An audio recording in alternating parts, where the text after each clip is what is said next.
matrix is worse for military-age males. And I'm telling this to them, and they want to get rid of me. Do you think I've needed to ever have committed a crime? Do you think I've needed to have done anything wrong? Or do you think someone could just make a phone call and someone can do something, just fix it? That's how the world works. Let me ask you this serious question. Have you ever changed a public view or belief of yours based off like external pressure from like state or a government or a country? If I had, I wouldn't have gone to jail.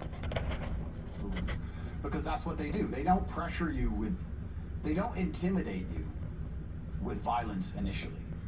What they do is they offer you large sums of money, primarily. Most avenues to fame, to super fame, and I don't want to be arrogant, but I believe I have super fame. I'm one of the most Googled men on the planet. You have a large account. Yeah, I mean, it's bigger than yours. It's not saying much. Most of the avenues to super fame are gate-kept, right? So YouTube can gatekeep you, your manager can gatekeep you, your producer can gatekeep you, a record label can gatekeep you, a sports team can gatekeep you. There's only certain things you can say before you end up losing your contract with whoever.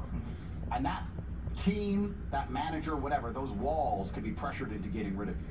I managed to become monumentally successful without any kind of gatekeeper. They kicked me off all of the social media. It didn't work. I don't have a manager. I don't have a producer. I don't need a record label. You don't have a manager? No, it's all just me. So that annoyed them. And the reason they keep these gatekeepers in place is so that when they come out with certain narratives which can't be questioned, everyone shuts up, which is effectively how they get away with what they get away with. That's how the world works. So what they do with me, I can only speak from my own experiences, they come along and they say, here's $55 million. You're gonna be sponsored by X, Y, Z, but you're gonna have official opinions on these topics. No way. And when you say no to that contract, which infuriates them, by the way, they're not used to people saying no to money. It's also why they're after Trump, because they can't bribe him. He's 70-something and he's rich. You can't bribe him with money, he doesn't care. And that annoys them, because especially when weak people become rich, when strong people become rich, they understand the realities of the world, but when weak people become rich, like crypto dorks, they think that money is everything and they think they can buy everyone. And when they find someone they can't buy, they get very angry. So when you turn these contracts down, they get very angry and they start to say things like, well, you're very famous and you've had a long and interesting past, Andrew, and you might need important friends one day. This kind of veiled bullshit. Wow. And you ignore them, and then you get arrested and you go to jail.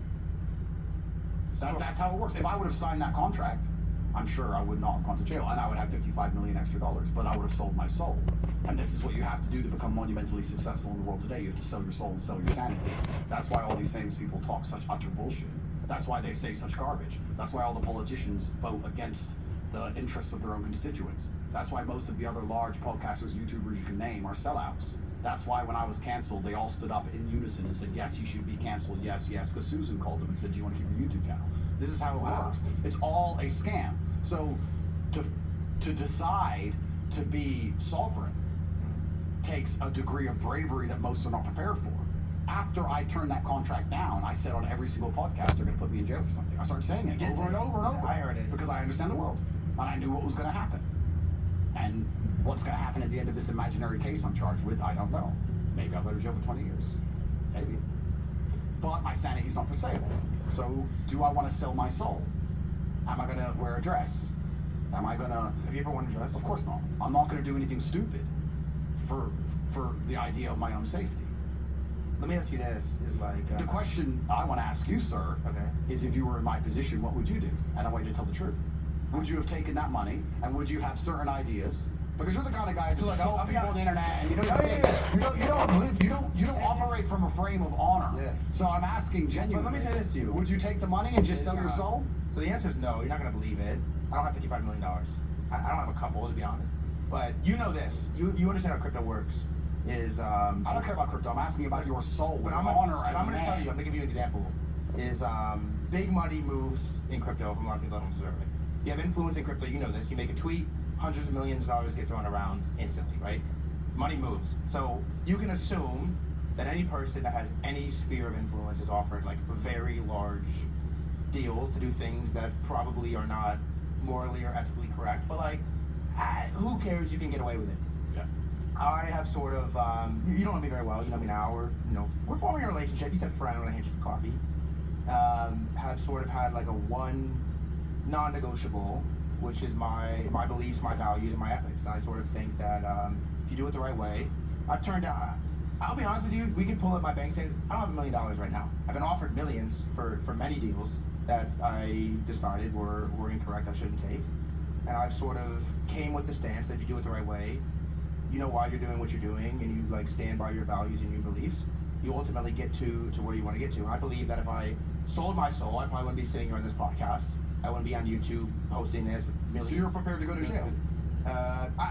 I believe I would rather go to jail than sell my soul to something, because it's like, at what cost? You sell your soul, then what's left? Well, you know what I mean? That's like, exactly right. That's what you just said. I'm repurposing it, but it's like, that's all you own. like, I don't want to go to jail. Am I afraid of jail? Like, yeah. Like, I don't want to go to jail. Like respect to you, Tristan. Like, I don't know how y'all do it, but at a certain stage, if you're offered two options and one of them is worse than jail or jail, I think you kind of only have one choice there. What's that choice? To sell your soul? Is to go to jail.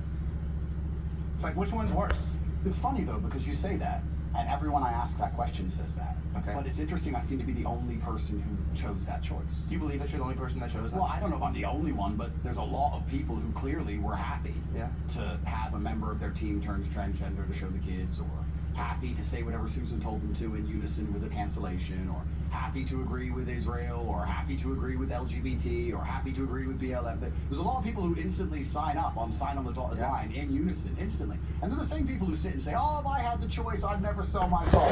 Where are they? We wouldn't be in the mess we were in if it wasn't just me and my brother doing this. The fact is only us two, basically, and a few others standing against the system is the reason we're in the mess we're in.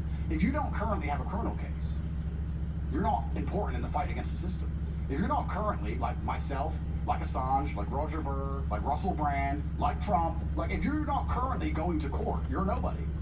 You're either a nobody or you're on the wrong side. That's crazy. That's the reality. You're either on the wrong side or you're on the right side, but you're an insignificant pawn on the chessboard, and they're trying to take out the kings.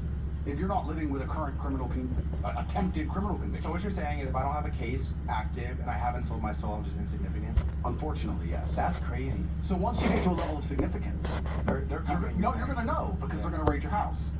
Because your ability to speak freely is directly correlated with your insignificance. The reason you can say what you think is because nobody listens. If nobody listens? That's crazy. The second that people listen to you or care what you say, then they're gonna police your speech. So the First Amendment doesn't exist in the first place. I don't know if I should feel good or bad about that. Well, I mean, you could probably sleep easier than me, but then is your life goal to sleep?